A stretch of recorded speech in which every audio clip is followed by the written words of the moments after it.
खबर से आपको आगाह करेंगे कि इस्लामाबाद में बल्दियाती इंतखाबात मुलतवी कर दिए गए हैं।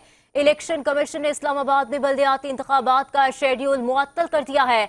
इलेक्शन कमीशन ने नोटिफिकेशन जारी कर दिया। इस्लामाबाद में बल्दियाती इंतखाबात 9 अक्टूबर को शेड्यूल थे। आपको बताएं कि इस्लामाबाद में बल्दियाती इंतखाबात मुलतवी कर दिए गए हैं और इलेक्शन कमीशन ने इस्लामाबाद में बल्दियाती इंतखाबात का शेड्यूल मुअत्तल कर दिया है। इलेक्शन कमीशन ने नोटिफिकेशन भी जारी कर दिया। इस्लामाबाद में होने वाले बल्दियाती इंतखाबात मुअत्तल कर दिए गए हैं। इस्लामाबाद में बल्दियाती इंतखाबात 9 अक्टूबर को शेड्यूल थे। आपको अपडेट करें कि इस्लामाबाद में बल्दियाती इंतखाबात मुलतवी कर दिए गए हैं। इलेक्शन कमीशन ने इस्लामाबाद में बल्दियाती इंतखाबात का शेड्यूल मुअत्तल कर दिया है।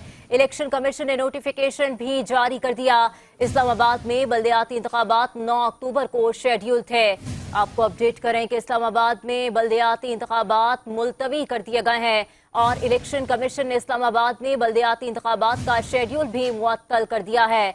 इलेक्शन कमीशन की जानिब से नोटिफिकेशन भी जारी कर दिया गया है। इस्लामाबाद में बल्दियाती इंतखाबात 9 अक्टूबर को होने थे। आपको बताएं कि इस्लामाबाद में होने वाले बल्दियाती इंतखाबात मुअत्तल कर दिए गए हैं। इलेक्शन कमीशन ने इस्लामाबाद में बल्दियाती इंतखाबात का शेड्यूल मुअत्तल कर दिया है। इलेक्शन कमीशन ने नोटिफिकेशन भी जारी कर दिया। इस्लामाबाद में बल्दियाती इंतखाबात 9 अक्टूबर को शेड्यूल थे। आपको बताएं कि इस्लामाबाद में होने वाले बल्दियाती इंतखाबात को मुलतवी कर दिया गया है। इलेक्शन कमीशन की जानिब से